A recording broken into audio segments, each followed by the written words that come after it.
ಮಿತ್ರರೇ ನಮಸ್ಕಾರ. ಮಿತ್ರರೇ, ಇವತ್ತು ಟ್ರಂಪ್ ತನ್ನ ವಿದೇಶಾಂಗ ನೀತಿಯಲ್ಲಿ ಮಾಡ್ತಾ ಇರುವಂತಹ ಬ್ಲಂಡರ್ಗಳೇನಿದ್ದಾವೆ ಇದರ ಬಗ್ಗೆ ಭಾರತೀಯರು ಸಹಜವಾಗಿ ಬಹಳ ಸೂಕ್ಷ್ಮವಾಗಿ ಗಮನಿಸ್ತಾ ಇದ್ದಾರೆ. ಯಾಕೆ ಅಂತಂದರೆ ಟ್ರಂಪ್ ಅವರು ಅತಿ ಹೆಚ್ಚು ಅಟ್ಯಾಕ್ ಮಾಡ್ತಾ ಇರುವಂತಹದ್ದು ಭಾರತದ ಮೇಲೆ.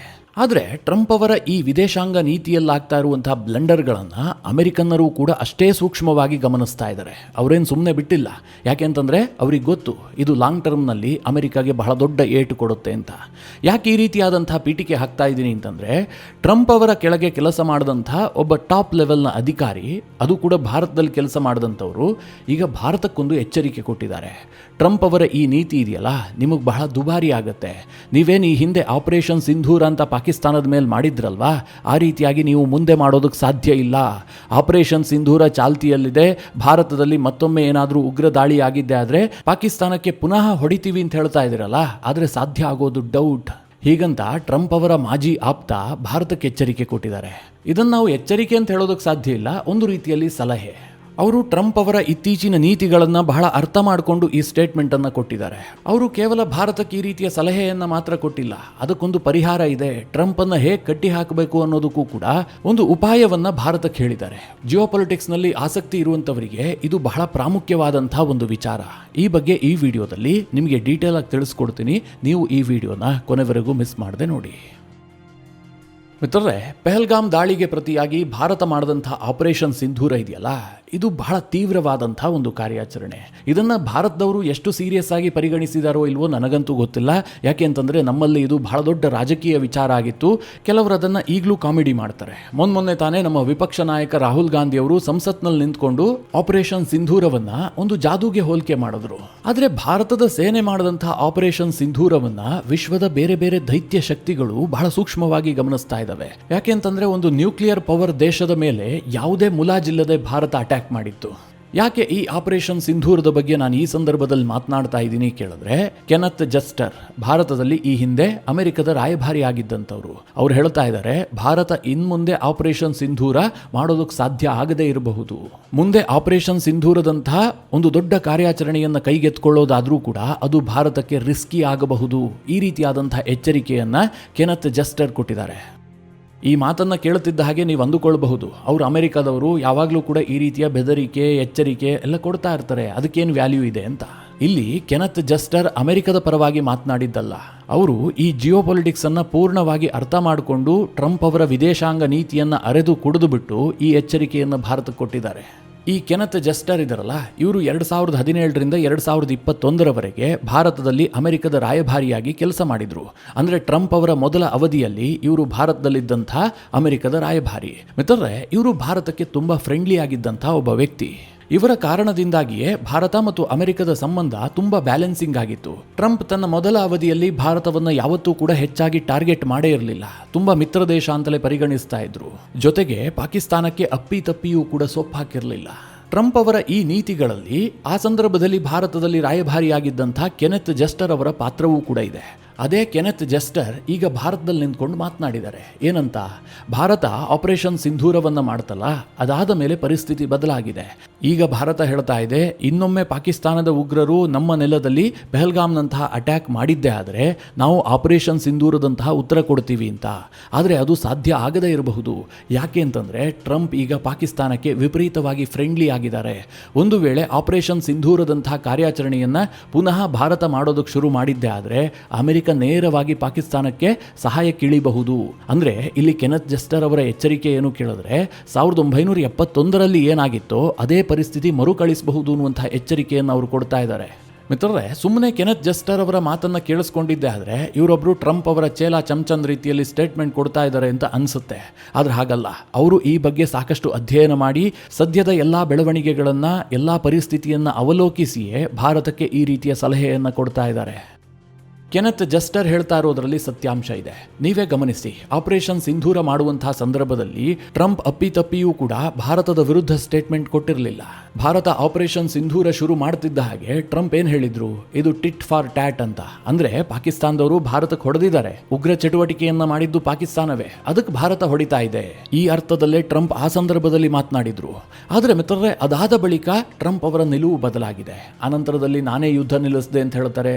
ಒಂದು ವೇಳೆ ನಾನೇನಾದರೂ ಯುದ್ಧ ನಿಲ್ಲಿಸದೇ ಇದ್ದಿದ್ರೆ 5-6 ಮಿಲಿಯನ್ ಜನ ಸತ್ತೋಗ್ತಾ ಇದ್ರು, ಇದು ನ್ಯೂಕ್ಲಿಯರ್ ವಾರ್ ಆಗ್ತಾ ಇತ್ತು, ಈ ಎಲ್ಲ ಕ್ರೆಡಿಟನ್ನು ಪಾಕಿಸ್ತಾನದ ಪ್ರಧಾನಿ ನನಗೆ ಕೊಟ್ಟಿದ್ದಾರೆ, ನಾನೊಬ್ಬ ಶಾಂತಿಯ ಪ್ರವರ್ತಕ, ಇದನ್ನೆಲ್ಲ ಟ್ರಂಪ್ ಅದೆಷ್ಟು ಬಾರಿ ಹೇಳಿದ್ದಾರೆ ಅಂತ ಯಾರ ಬಳಿಯಲ್ಲೂ ಕೂಡ ಲೆಕ್ಕ ಇಲ್ಲ, ಅಷ್ಟು ಬಾರಿ ಹೇಳಿಬಿಟ್ಟಿದ್ದಾರೆ. ಆದರೆ ಈ ಮಧ್ಯದಲ್ಲಿ ಆದಂತಹ ಬಹಳ ದೊಡ್ಡ ಬೆಳವಣಿಗೆ ಏನು ಕೇಳಿದ್ರೆ, ಆಪರೇಷನ್ ಸಿಂಧೂರ ಆದ ಬಳಿಕ ಟ್ರಂಪ್ ಪಾಕಿಸ್ತಾನಕ್ಕೆ ವಿಪರೀತವಾಗಿ ಹತ್ರ ಆಗಿದ್ದಾರೆ. ಆಸಿಮ್ ಮುನೀರ್ ಪರಿಸ್ಥಿತಿಯ ಲಾಭವನ್ನು ಪಡೆದುಕೊಂಡು ಟ್ರಂಪ್ ಅವರಿಗೆ ಹೂ ಮುಡಿಸ್ತಾ ಇದ್ದಾನೆ. ಟ್ರಂಪ್ಗೆ Asim Munir favourite field marshal ಆಗಿ ಕಾಣಿಸೋದಕ್ಕೆ ಶುರುವಾಗಿದ್ದಾನೆ.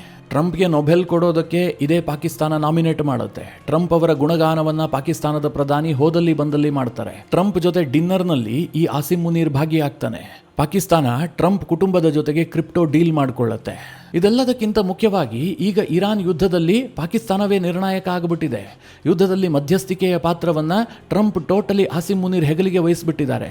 ಎಷ್ಟರ ಮಟ್ಟಿಗೆ ಕೇಳಿದ್ರೆ, ಮೊನ್ನೆಯಂತೂ ಯುದ್ಧ ವಿರಾಮ ವಿಸ್ತರಣೆ ಮಾಡುವಂತಹ ಸಂದರ್ಭದಲ್ಲಿ ಪಾಕಿಸ್ತಾನದ ಪ್ರಧಾನಿ ಶಾಬಾಜ್ ಶರೀಫ್ ಮತ್ತು ಆಸಿಮ್ ಮುನೀರ್ ಅವರ ಕೋರಿಕೆಯ ಮೇರೆಗೆ ಈ ಯುದ್ಧ ವಿರಾಮವನ್ನು ವಿಸ್ತರಣೆ ಮಾಡ್ತಾ ಇದ್ದೀನಿ ಅಂತ ಟ್ರಂಪ್ ಘೋಷಿಸಿದ್ದಾರೆ. ಅದಕ್ಕೆ ಅಮೆರಿಕದ ಮಾಜಿ ರಾಯಭಾರಿ ಕೆನೆತ್ ಜಸ್ಟರ್ ಹೇಳ್ತಾ ಇದ್ದಾರೆ, ಟ್ರಂಪ್ ಮತ್ತು ಪಾಕಿಸ್ತಾನದ ನಡುವಿನ ಸಂಬಂಧ ಇದೆಯಲ್ಲ, ಇದು ಬಹಳ ಗಾಢವಾಗಿಬಿಟ್ಟಿದೆ. ಈಗೇನಾದರೂ ಭಾರತ ಆಪರೇಷನ್ ಸಿಂಧೂರದಂತಹ ಕಾರ್ಯಾಚರಣೆಯನ್ನು ಮಾಡುತ್ತೆ ಅಂತಾದರೆ ಅಮೆರಿಕ ನೇರವಾಗಿ ಪಾಕಿಸ್ತಾನದ ಬೆಂಬಲಕ್ಕೆ ನಿಂತ್ಕೊಳ್ಬಹುದು, ಭಾರತದ ಮೇಲೆ ತೀವ್ರತರದ ಕ್ರಮವನ್ನು ಕೈಗೊಳ್ಳಬಹುದು ಅಂತ. ಏನು ಕ್ರಮ ಕೈಗೊಳ್ಳುತ್ತೆ? ಪಾಕಿಸ್ತಾನದ ಪರವಾಗಿ ಅಮೆರಿಕ ಏನಾದರೂ ಯುದ್ಧಕ್ಕೆ ಬರುತ್ತಾ ಕೇಳಿದ್ರೆ ಆ ಸಾಧ್ಯತೆಗಳೇನೂ ಇಲ್ಲ. ಇರಾನ್ ವಿಚಾರದಲ್ಲೇ ಅಮೆರಿಕ ಎಕ್ಸ್ಪೋಸ್ ಆಗಿ ಹೋಗಿದೆ. ಆದರೆ ಅಮೆರಿಕ ಯಾವ ರೀತಿಯ ಕ್ರಮಗಳನ್ನು ಕೈಗೊಳ್ಳಬಹುದು ಅಂತಂದ್ರೆ, ಆರ್ಥಿಕ ದಿಗ್ಬಂಧನದಂತಹ ಕ್ರಮಕ್ಕೆ ಮುಂದಾಗಬಹುದು. ರಷ್ಯಾ ವಿರುದ್ಧ ಏನು ಮಾಡಿದ್ರಲ್ಲ, ಅದನ್ನ ಭಾರತದ ವಿರುದ್ಧವೂ ಕೂಡ ಮಾಡಬಹುದು. ಆ ಮಟ್ಟಿನ ಇನ್ಫ್ಲೂಯೆನ್ಸ್ ಅನ್ನ ಪಾಕಿಸ್ತಾನ ಈಗ ಟ್ರಂಪ್ ಮುಂದೆ ಗೇನ್ ಮಾಡಿಕೊಂಡಿದೆ ಅಂತ ಕೆನೆತ್ ಜಸ್ಟರ್ ಭಾರತಕ್ಕೆ ಎಚ್ಚರಿಸ್ತಾ ಇದ್ದಾರೆ.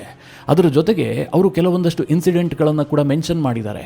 ಈ ಹಿಂದೆ ಪುಲ್ವಾಮಾ ಅಟ್ಯಾಕ್ ಆಯ್ತಲ್ಲ, ಆ ಸಂದರ್ಭದಲ್ಲಿ ಭಾರತ ಬಾಲಾಕೋಟ್ ಏರ್ ಸ್ಟ್ರೈಕ್ ಅನ್ನು ಮಾಡಿತು. ಆಗ ಅಮೆರಿಕದ ಸರ್ಕಾರ ತೀರ್ಮಾನ ಮಾಡಿತ್ತು, ಯಾವುದೇ ಕಾರಣಕ್ಕೂ ಕೂಡ ಪಾಕಿಸ್ತಾನಕ್ಕೆ ಸಪೋರ್ಟ್ ಮಾಡಬಾರದು ಅಂತ. ಆ ಸಂದರ್ಭದಲ್ಲಿ ಭಾರತದ ರಾಯಭಾರಿಯಾಗಿ ನಾನೇ ಅಧಿಕಾರದಲ್ಲಿದ್ದೆ, ಅಮೆರಿಕದ ಸರ್ಕಾರ ಆ ರೀತಿಯಾದಂತಹ ತೀರ್ಮಾನವನ್ನು ಕೈಗೊಂಡಿತ್ತು ಅಂತ ಕೆನೆತ್ ಜಸ್ಟರ್ ಈಗ ರಿವೀಲ್ ಮಾಡಿದ್ದಾರೆ.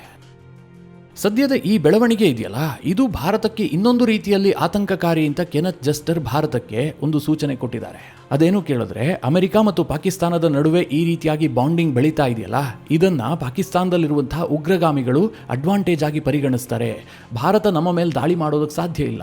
ಈಗ ಪುಲ್ವಾಮಾ ಆಗಿದ್ದಕ್ಕೆ ಬಾಲಾಕೋಟ್ ಮಾಡಿದ್ರು, ಪಹಲ್ಗಾಮ್ ಆಗಿದ್ದಕ್ಕೆ ಆಪರೇಷನ್ ಸಿಂಧೂರ ಮಾಡಿದ್ರು. ಈಗೇನಾದ್ರೂ ನಾವು ದಾಳಿ ಮಾಡಿದ್ದೆ ಆದ್ರೆ ಭಾರತ ಅಷ್ಟು ಸೀರಿಯಸ್ ಆಗಿ ದಾಳಿ ಮಾಡೋದಕ್ಕೆ ಸಾಧ್ಯ ಇಲ್ಲ ಅಂತ ಪಾಕಿಸ್ತಾನದ ಉಗ್ರಗಾಮಿಗಳು ಇದನ್ನು ಅಡ್ವಾಂಟೇಜ್ ಆಗಿ ಪರಿಗಣಿಸಬಹುದು. ಭಾರತದಲ್ಲಿ ಉಗ್ರ ಕೃತ್ಯ ಮಾಡೋದಕ್ಕೆ ಇದವರಿಗೆ ಪ್ರೇರಣೆಯನ್ನ ಕೂಡ ಕೊಡಬಹುದು ಅಂತ ಅವರೊಂದು ಅನುಮಾನವನ್ನು ವ್ಯಕ್ತಪಡಿಸಿದ್ದಾರೆ. ಮಿತ್ರರೇ, ಆಸಿಮ್ ಮುನೀರ್ ಅಮೆರಿಕದ ಸಹವಾಸವನ್ನು ಬೆಳೆಸಿದ್ದೇ ಇದಕ್ಕೆ. ಯಾಕೆ ಗೊತ್ತಾ? ಅಮೆರಿಕ ಇಲ್ಲದೆ ಪಾಕಿಸ್ತಾನ ಬಚಾವಾಗೋದಕ್ಕೆ ಸಾಧ್ಯ ಇಲ್ಲ ಅಂತ ಅವರಿಗೆ ಆಪರೇಷನ್ ಸಿಂಧೂರ ಆಗ್ತಿದ್ದ ಹಾಗೆ ಗೊತ್ತಾಗ್ಬಿಡ್ತು. ಈ ಚೈನಾನ ನಂಬಿಕೊಂಡಿದ್ದೇ ಆದರೆ ಭಾರತದಿಂದ ನಾವು ರಕ್ಷಿಸಿಕೊಳ್ಳೋದಕ್ಕೆ ಸಾಧ್ಯ ಇಲ್ಲ ಅಂತ. ಚೈನಾ ಕೊಟ್ಟಂತಹ ಎಲ್ಲಾ ಡಿಫೆನ್ಸ್ ಇಕ್ವಿಪ್ಮೆಂಟ್ಗಳು ಆಪರೇಷನ್ ಸಿಂಧೂರದ ಸಂದರ್ಭದಲ್ಲಿ ಎಕ್ಸ್ಪೋಸ್ ಆಯಿತು. ಅವರ ಯಾವ ಏರ್ ಡಿಫೆನ್ಸ್ ಸಿಸ್ಟಮ್ಗಳು ಕೂಡ ವರ್ಕ್ ಆಗಿಲ್ಲ.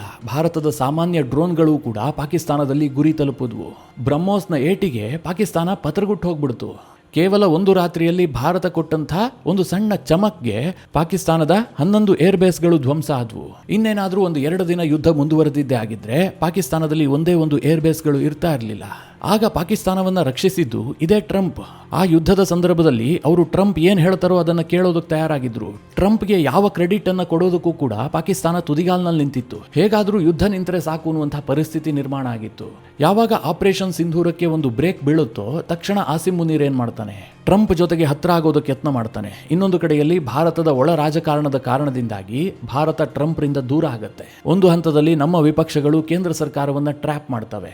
ಇದರ ನೇರ ಲಾಭ ಆಗಿದ್ದು ಆಸಿಮ್ ಮುನೀರ್ಗೆ. ಆಸಿಮ್ ಮುನೀರ್ ಇದೇ ಸಂದರ್ಭವನ್ನು ಬಳಸಿಕೊಂಡು ಪಾಕಿಸ್ತಾನವನ್ನ ಅಮೆರಿಕದ ಹತ್ತಿರಕ್ಕೆ ಕೊಂಡೊಯ್ತಾನೆ. ಆಸಿಮ್ ಮುನೀರ್ ಇಷ್ಟೊಂದು ಅಮೆರಿಕಾಗೆ ತಲೆಬಾಗೋದಕ್ಕೆ ಏನ್ ಕಾರಣ ಕೇಳಿದ್ರೆ, ಭಾರತ ಕೊಟ್ಟಂತಹ ಒಂದು ಎಚ್ಚರಿಕೆ ಆತನ ತಲೆಯಲ್ಲಿತ್ತು. ಆಪರೇಷನ್ ಸಿಂಧೂರ ನಿಂತಿಲ್ಲ, ಇದು ಯಾವಾಗಲೂ ಚಾಲ್ತಿಯಲ್ಲಿರುತ್ತೆ. ಭಾರತದಲ್ಲಿ ಇನ್ಯಾವತ್ತು ಉಗ್ರ ದಾಳಿ ಆದರೂ ಕೂಡ ನಮ್ಮ ರೆಸ್ಪಾನ್ಸ್ ಇದೇ ರೀತಿಯಾಗಿರುತ್ತೆ ಅಂತ ಭಾರತ ಹೇಳಿತ್ತಲ್ವಾ, ಅದು ಪಾಕಿಸ್ತಾನದವರ ತಲೆಯಲ್ಲಿ ಈಗಲೂ ಕೂಡ ಕೊರಿತಾ ಇದೆ. ಹೀಗಾಗಿ ಅವರು ಟ್ರಂಪ್ ಅನ್ನ ತುಂಬಾ ಚೆನ್ನಾಗಿಟ್ಕೊಳ್ಳೋದಕ್ಕೆ ಯತ್ನ ಮಾಡ್ತಾ ಇದ್ದಾರೆ. ಇದನ್ನೇ ಈಗ ಕೆನೆತ್ ಜಸ್ಟರ್ ಹೇಳಿರೋದು. ಭಾರತ ಇನ್ಮುಂದೆ ಆ ಪ್ರಮಾಣದಲ್ಲಿ ದಾಳಿ ಮಾಡೋದಕ್ಕೆ ಸಾಧ್ಯ ಆಗದೇ ಇರಬಹುದು. ಅದು ಕೆನೆತ್ ಜಸ್ಟರ್ ಅವರ ಒಂದು ಪ್ರಾಮಾಣಿಕ ಅಭಿಪ್ರಾಯ. ನಾನು ಅದಕ್ಕೆ ಗೌರವ ಕೊಡ್ತೀನಿ ಅಷ್ಟೇ. ಆದ್ರೆ ಭಾರತ ದಾಳಿ ಮಾಡೋದಿಲ್ಲ ಅಂತಂದ್ರೆ ನಾನಂತೂ ಒಪ್ಪೋದಿಲ್ಲ. ಆದ್ರೆ ಇದೇ ಕೆನೆತ್ ಜಸ್ಟರ್ ಅವರು ಭಾರತಕ್ಕೆ ಇನ್ನೊಂದು ಇಂಪಾರ್ಟೆಂಟ್ ಸಲಹೆ ಕೊಟ್ಟಿದ್ದಾರೆ. ಟ್ರಂಪ್ ಏನೇ ಮಾಡಲಿ, ಆಸಿಮ್ ಮುನೀರ್ ಏನ್ ಬೇಕಾದ್ರೂ ಮಾಡಲಿ, ಭಾರತದ ಬಳಿಯಲ್ಲಿ ಒಂದು ಪವರ್ ಇದೆ. ಅದನ್ನ ಭಾರತ ಇನ್ನಷ್ಟು ತೀವ್ರವಾಗಿ ಬಳಸಿಕೊಂಡಿದ್ದೇ ಆದ್ರೆ ಟ್ರಂಪ್ ಅಲ್ಲ, ಯಾರು ಬಂದರೂ ಭಾರತವನ್ನ ಏನು ಮಾಡೋದಕ್ಕೆ ಸಾಧ್ಯ ಇಲ್ಲ ಅಂತ. ಭಾರತದ ಬಳಿ ಇರುವಂತಹ ಆ ಪವರ್ ಯಾವುದು ಕೇಳಿದ್ರೆ ಸಿವಿಲೈಸೇಷನಲ್ ಪವರ್.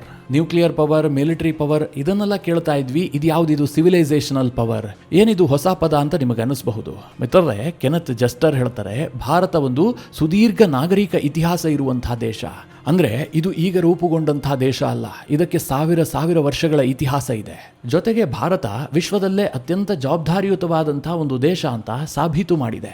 ಭಾರತ ಒಂದು ಸಭ್ಯ ನಾಗರಿಕತೆಯನ್ನು ಹೊಂದಿದಂತಹ ದೇಶ. ಭಾರತ ಯಾವತ್ತೂ ಕೂಡ ಶಾಂತಿಯ ಪಕ್ಷದಲ್ಲೇ ಇರುತ್ತೆ. ಇತಿಹಾಸವನ್ನ ತೆಗೆದು ನೋಡಿದ್ರೆ ಭಾರತ ಯಾವತ್ತೂ ಕೂಡ ಇನ್ನೊಂದು ದೇಶದ ಮೇಲೆ ದಾಳಿ ಮಾಡದಂತಹ ಉದಾಹರಣೆಗಳೇ ಇಲ್ಲ.